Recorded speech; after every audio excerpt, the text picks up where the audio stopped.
Negosiasi kesepakatan damai antara Israel dan Hamas jangan sampai kehilangan momentum demi menghentikan penderitaan warga Palestina di Gaza. Dan untuk mengulasnya kita telah terhubung melalui sambungan Zoom dengan pengamat Timur Tengah ada Mustafa Abdul Rahman. Selamat malam Pak Mustafa. Selamat malam Mbak Valen. Iya, ini Israel Hamas sepakat damai. Kira-kira bisa tidak mereka menjaga konsistensinya? Karena baru salaman istilahnya, baru sepakat saja serangan Israel masih terjadi di Gaza, Pak.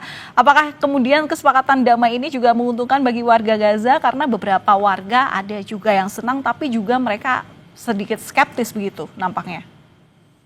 Ya, kalau dilihat dari apa yang baru ditayangkan oleh Kompas TV tentang situasi di Gaza, kan terlihat tuh betapa gembiranya, betapa bahagianya warga Gaza mendengar tercapainya kesepakatan senjata yang mengakhiri perang Gaza selama 2 tahun yang membuat mereka sangat menderita ya.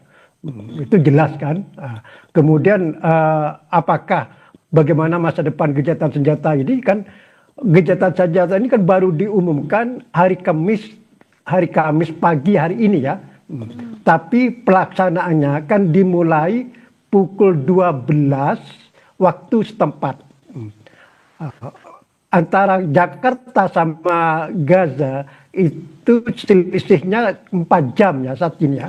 Kalau secara resmi dimulai jam 12 siang, berarti di sini jam 4. Tapi versi Israel baru mau melaksanakan gencatan senjata tersebut setelah sidang kabinet Israel mengesahkan kesepakatan gencatan tersebut.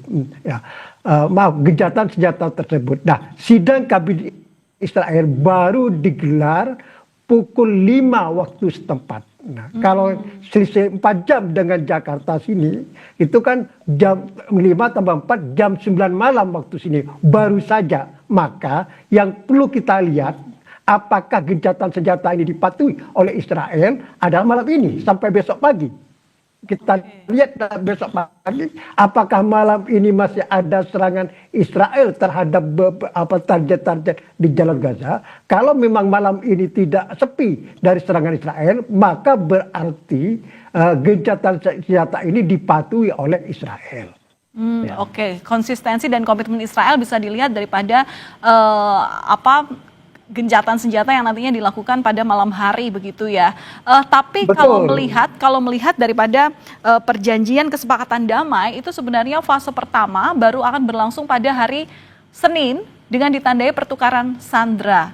Nah, lalu what's next-nya agar perang di Gaza ini benar-benar usai dan tidak ditumpangi dengan kepentingan seperti apa Pak? Karena ya kita balik lagi ya melihat bahwa sebenarnya komitmen untuk gencatan senjata itu sebenarnya sudah pernah terjadi di Januari 2025. Oke, fase pertama gencatan senjata kali itu terlaksana. Tapi di bulan Maret setelahnya, Tel Aviv justru melanggar dan kembali melakukan serangan. Nah ini gimana untuk mengawal ini begitu supaya hal serupa benar-benar tidak terulang. Jadi benar-benar mulus untuk kedamaian itu benar-benar ada antara Israel dan juga Palestina di Gaza. Ya, dari penjelasan Mbak Valin ini ada 2 jawabannya. Yang pertama adalah masalah fase pertama dari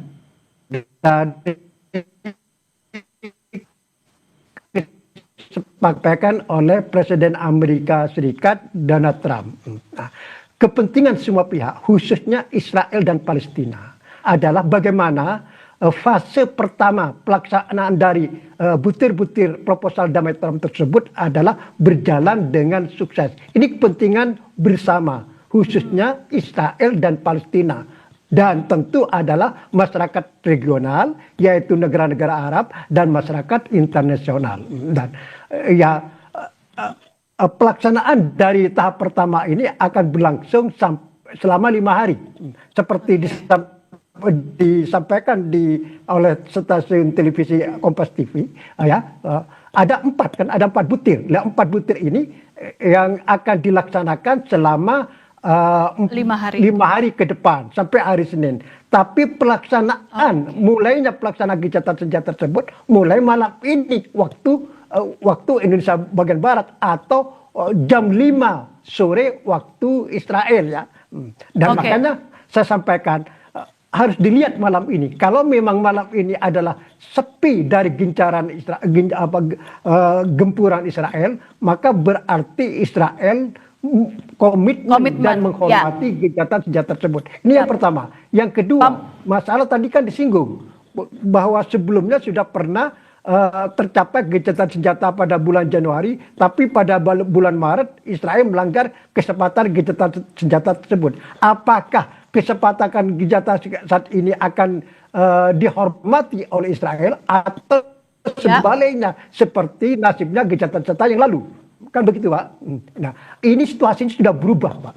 Oke. Sudah berubah. Ya, Pak Musto. Saat ini, kami paham. Kami juga itu menjadi doa bersama bahwa semoga dengan kesepakatan ini dan dengan perundingan yang terjadi saat ini itu memang tidak seperti yang sebelumnya terjadi. Tapi Pak, yang kami tanyakan selanjutnya adalah dengan kesepakatan damai ini, apakah bisa membawa pengakuan negara Palestina? Nah, kalau memang semua pihak, khususnya Israel, komitmen terhadap semua butir yang termaktub atau tertulis dalam proposal damai Trump yang terdiri dari 20 butir tersebut, itu saya optimis akan berakhir dengan berdirinya negara Palestina. Kenapa? Ya, ada butir nomor 19 dan butir nomor 20.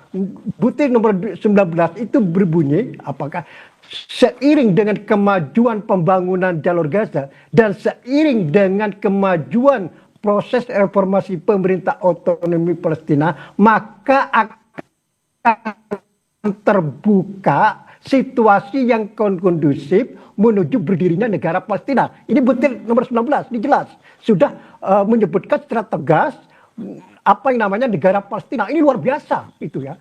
Luar biasa di masa pemerintahan Trump dan Netanyahu yang notabene berasal dari ideologi ultra kanan. Tapi tiba-tiba mereka menyebut negara Palestina. Ini butir nomor 19. Butir nomor 20 berbunyi adalah Amerika Serikat akan menggelar dialog antara Israel dan Palestina untuk mencapai horizon politik yang akan menciptakan hidup berdampingan antara Israel dan Palestina. Ini luar biasa. Dan ujung-ujungnya akan ke arah wujudnya negara Palestina. Ini kalau memang komitmen semua pihak jelas akan terwujud nomor 19 dan nomor 20 tersebut. Makanya proposal damai Trump yang terdiri dari 20 butir itu harus dilaksanakan secara utuh dan harus dilihat sebagai satu kesatuan. Jangan pisah-pisah antara satu dan lainnya. Kalau satu dan lainnya maka akan gagal lagi proses perdamaian di Timur Tengah ini. Ya, sepemikiran. Berarti memang hingga saat ini yang paling dinantikan seluruh masyarakat di dunia ini adalah bagaimana komitmen Israel Hamas terutama dalam mencapai kesepakatan rencana perdamaian ini. Baik, terima kasih atas analisis Anda, Mustafa Abdul Rahman, pengamat Timur Tengah yang sudah dibagikan.